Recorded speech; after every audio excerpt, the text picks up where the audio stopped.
Olá pessoal do Me Salva, nessa aula então a gente vai falar sobre o teorema do impulso e quantidade de movimento, que basicamente diz que o impulso resultante total sobre um corpo é igual à variação da quantidade de movimento desse corpo. Mas vamos tentar entender um pouquinho melhor o que eu quero dizer com isso, sei lá, e quando que eu uso isso. Olha só, se eu tenho aqui um corpo, vamos dizer uma bolinha aqui, e ela está andando para frente com uma certa velocidade inicial aqui. E eu faço nela uma força. Se eu vou fazendo, sei lá, eu tenho uma bolinha e eu faço uma força nela, eu estou empurrando ela, ela vai andar cada vez mais rápido. Vamos dizer que eu faço uma força durante um certo tempo. Então, eu passei esse tempo todo empurrando a bolinha, agora ela vai estar, por exemplo, aqui. Eu fiquei fazendo a força nela durante todo esse tempo. E o que aconteceu é que conforme tu vai empurrando um corpo, fazendo uma força nele, ele vai ganhando velocidade, né? Ele está andando cada vez mais rápido. Então agora ele vai estar, por exemplo, com uma outra velocidade, só vamos chamar de velocidade final.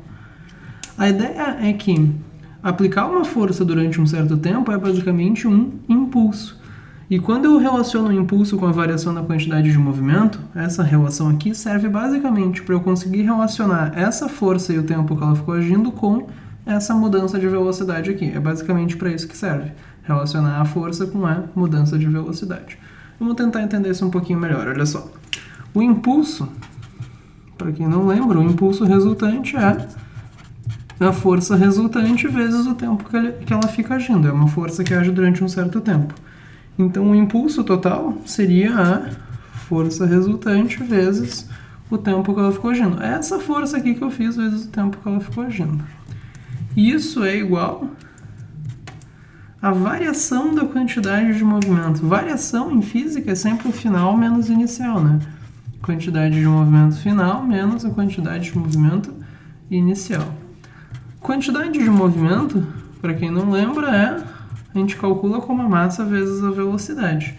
Então, isso aqui é a massa vezes a velocidade final, e isso aqui é a massa vezes a velocidade inicial.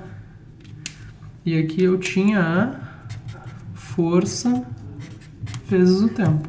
Então, reparem, tá, gente, que abrindo isso aqui, a gente enxerga que eu estou fazendo o quê? Relacionando uma força e um tempo que essa força ficou agindo, que é um impulso, com, basicamente, a velocidade final e a inicial. Eu consigo relacionar a força com a mudança de velocidade. Então, é nessas situações que o teorema do impulso e quantidade de movimento, ou seja, dizer que um impulso é igual a variação da quantidade de movimento, vai ser útil. Quando a gente tem informações sobre a força e o tempo, a gente quer direto achar alguma informação sobre a mudança de velocidade. Vamos fazer um exemplo aqui, acho que vai ficar um pouquinho mais claro. Então, olha só. Eu tenho uma bolinha aqui de 2 kg que estava vindo em direção à parede. Então, ela vai bater na parede, vai sentir uma força. Essa força age nela, vamos dizer que é um dado do problema aqui por 0,1 segundo. E daí, como a força, ela bateu na parede, sentiu uma força, acabou que ela saiu andando para o outro lado com uma certa velocidade v. Eu quero saber, por exemplo, qual que é essa velocidade.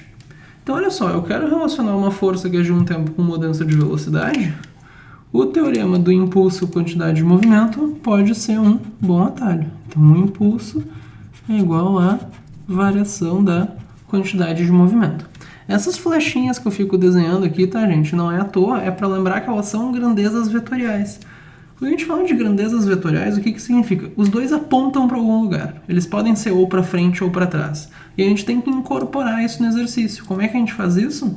Através do sinal, tá, gente? A gente vai ter que cuidar do sinal, porque é o sinal que vai dizer o que está para frente e o que está para trás. O que eu vou fazer aqui é o seguinte, eu vou dizer que tudo que está para frente é positivo e tudo que está para trás é negativo, para poder incorporar o sinal nesse meu exercício. Então, olha só. Vamos lá. O impulso é igual à variação da quantidade de movimento. O impulso é o quê? Como a gente viu, a força vezes o tempo. A força foi menos 50, porque está para trás, tá? E o tempo, 0,1. Isso é igual à variação da quantidade de movimento, que é o quê? A quantidade de movimento final menos a quantidade de movimento inicial. Menos 50 vezes 0,1 vai dar menos 5 newton segundo. Esse é o impulso. Agora vamos substituir os outros valores ali. A massa é 2, a velocidade final é v, menos a massa é 2, a velocidade inicial é 2 para frente, mais 2, né? Então aqui vai 2. Uma pergunta que às vezes as pessoas se fazem, olha só. Eu tô vendo no desenho que essa velocidade é para trás. Eu não tenho que colocar um menos aqui? Olha só, a gente só coloca o sinal quando a gente conhece o número, tá? Se tu não sabe o número, também deixa sem o sinal. O sinal vai aparecer sozinho, tu vai ver que vai ficar de acordo, tá? Mas ou tu conhece o número e o sinal, ou tu não conhece nada, tá? Tu nunca vai colocar um sinal sozinho. Então, se é V, eu não sei, deixa ali o V, não coloca sinal, tá? Então, vamos lá. A gente fica aqui com... menos 5 é igual a 2V, 2 vezes 2, menos 4.